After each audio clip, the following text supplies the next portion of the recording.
नमस्कार, सुजिस special report में आपका स्वागत है। मैं हूं आपके साथ अश्विनी सुरूही। स्पेशल रिपोर्ट में आज हम बात करेंगे मानगढ़ धाम की, जहां आदिवासी शहीदों ने देश की आजादी के लिए अपनी जान कुर्बान कर दी थी।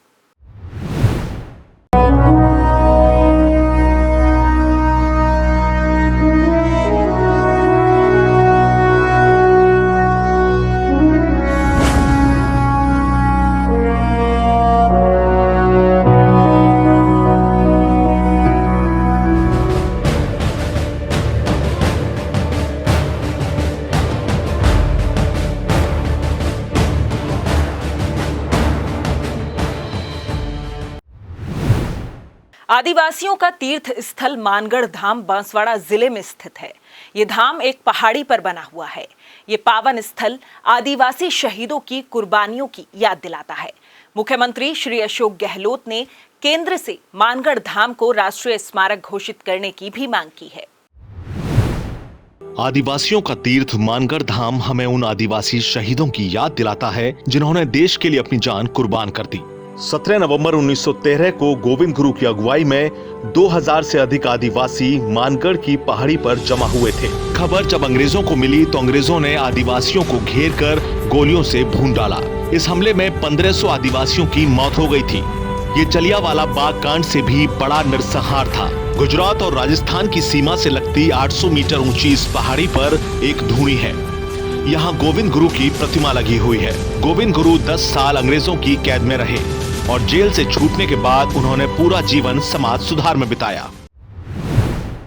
राजस्थान सरकार ने 27 मई 1999 को नरसंहार में मारे गए आदिवासियों की याद में शहीद स्मारक बनवाया था। इसके बाद मानगढ़ को पहचान मिली।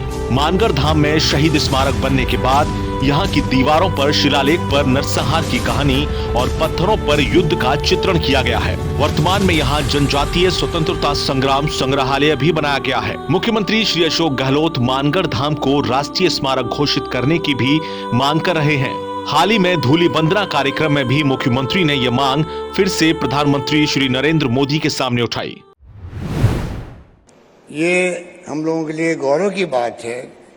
हमने प्रधानमंत्री महोदय को रिक्वेस्ट भी की है कि समय आ गया कि हम लोग क्यों नहीं इसको एक राष्ट्रीय स्मारक के रूप में इसकी स्थापना करें, जिससे कि पूरे देश जो जलियांवाला बाग की कहानी जानता है, इतिहास जानता है, त्याग और बलिदान किस प्रकार हुए वहाँ उसकी पहचान पूरे मुल्क के अंदर है।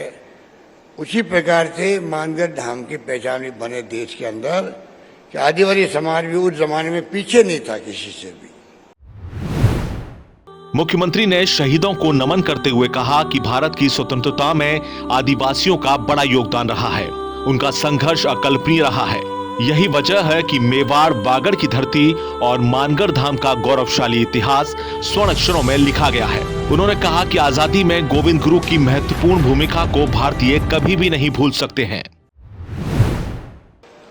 आप जानते हैं कि मेवाड़ की धरती, बागड़ की धरती का अपना एक इतिहास रहा है और मानगढ़ धाम ने जो इतिहास रचा है वो देश के स्वर्णिम अक्षरों में लिखा गया है। उस जमाने में 1913 के अंदर गोविंद गुरु जी के सानिध्य में आदिवासियों ने जो संघर्ष किया, जिसकी गाथा मेरे पूर्व वक्ताओं ने बताई आपको, आप कल्पना कर सकते हैं किस प्रकार से यहाँ पर लोहा लिया गया अंग्रेजों से। 1500 से अधिक लोग आदिवासी भाई बहन मारे गए। तो आप सोच सकते हो कि आदिवासियों का जो इतिहास है वो महान इतिहास है। और मैं समझता हूँ कि जितनी खोज की जाए उतनी आपको नई नई कहानी मिलेगी कि आदिवासियों ने जंग में गुलामी की जंजीरों से मुक्त होने के लिए क्या क्या किया। वहीं मानगढ़ धाम पर आयोजित इस कार्यक्रम में प्रधानमंत्री श्री नरेंद्र मोदी ने अपने संबोधन में कहा कि इस कार्यक्रम में उपस्थित होना प्रेरणादायक है। आदिवासियों के बलिदान को हमेशा याद रखा जाएगा। आजादी के अमृत महोत्सव में हम सभी का मानगढ़ धाम आना ये हम सबके लिए प्रेरक है। साथियों, हम आदिवासी समाज के बलिदानों के ऋणी हैं, हम उनके योगदान के ऋणी हैं। इस समाज के इसने प्रकृति से लेकर पर्यावरण तक, संस्कृति से लेकर परंपराओं तक भारत के चरित्र को सहेजा और संजोया है। मानगढ़ धाम शहीदों की शहादत को बयान करता है। इस पावन स्थल को अगर राष्ट्रीय स्मारक का दर्जा मिलेगा तो इससे देश भर में इस जगह को पहचान मिलेगी और लोग आदिवासी शहीदों की कुर्बानियों से वाकिफ हो पाएंगे। सुजस स्पेशल रिपोर्ट में फिलहाल इतना ही। फिर होगी आपसे मुलाकात, तब तक के लिए नमस्कार।